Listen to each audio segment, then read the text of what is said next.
My name is Keno. I'm the Water Sales Limited, and here again, I'd like to talk today on the topic protecting your building envelope. Many people actually, think this talk of waterproofing has no bearings, has nothing to do with them. But waterproofing is something that affects everybody. It affects every building. It affects every structure.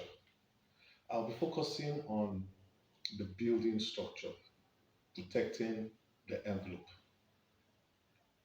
Now, everybody lives in a building, and then there are vital things about your building that you need to consider that could actually create a problem for you. Okay, we'll start from the beginning. In the substructure, you have your foundation. If you're living in a bungalow, you know that all you have is one level of block or so, or two, or a few under the ground level. If you're living in the duplex or a high rise building, the duplex, you know you have your raft foundation. If you're living in a high rise, you know you have your piling and all that. But the bottom line is that everybody lives in a building. Now, how does waterproofing affect you? From the foundation, the external wall, there's something called DPC, and it has to be carried out. Where you treat your raft walls, you protect your raft walls against moisture entrapment.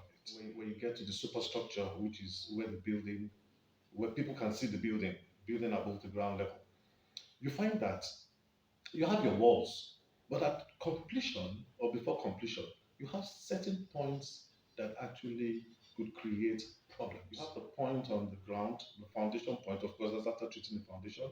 You have the point where if your compound is going to be filled up, your walls on the floor level will have to be waterproofed so that the soil water will not rest on directly on your block wall and soak in.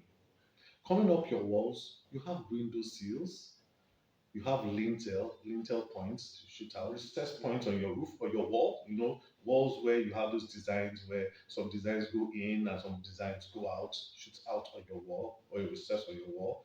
Those are also points of water entry. Then it takes it all the way. So your window sill levels are problem areas too because water can actually find its way through your window sill and go directly to your walls. And then you begin to experience dampness on the lower part of your walls from the inside. When a damp situation continues, it begins to birth a lot of things algae, fungal, bacteria, and all that. So you begin to see things living because damp water, creates this. And then you begin to find ways to take care of this problem. You have to go back to look at your complete building envelope. Then going all the way up, you have other areas. You have your tank area, you have your parapet walls, you have the coping on top of the parapet wall, the concrete area that is on top of the wall, the last part of the wall of the building.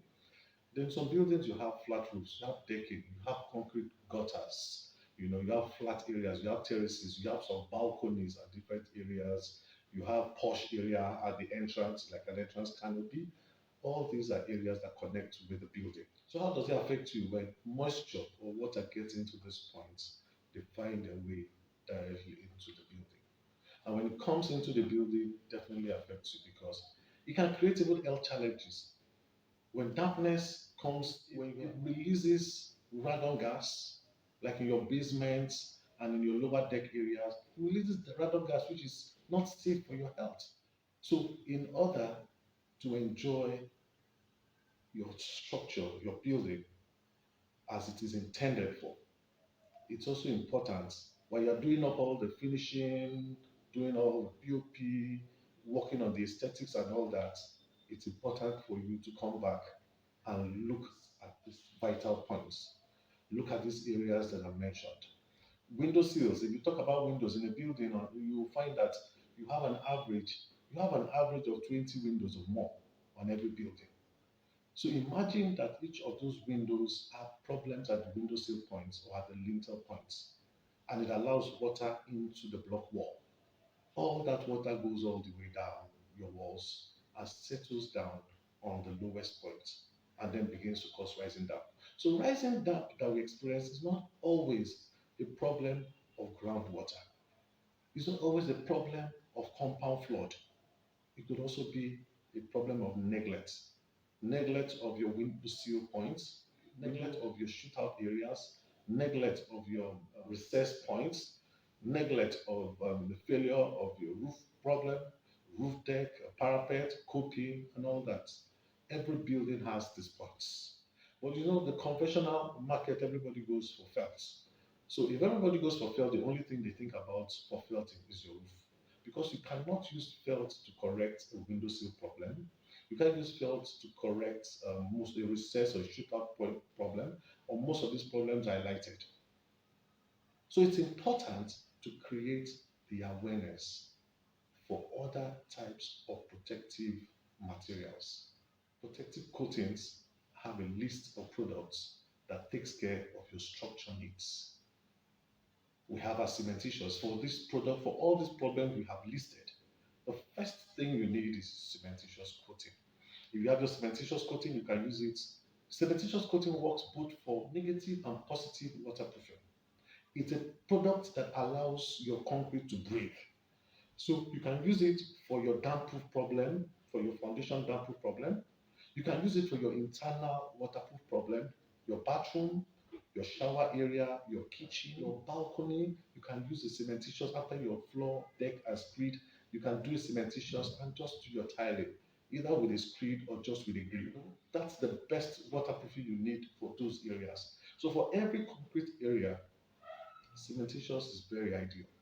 Cementitious is very important because it blocks the pores, it allows the concrete to breathe, and it resists completely water or moisture. We have cementitious coatings, we have polymer coatings.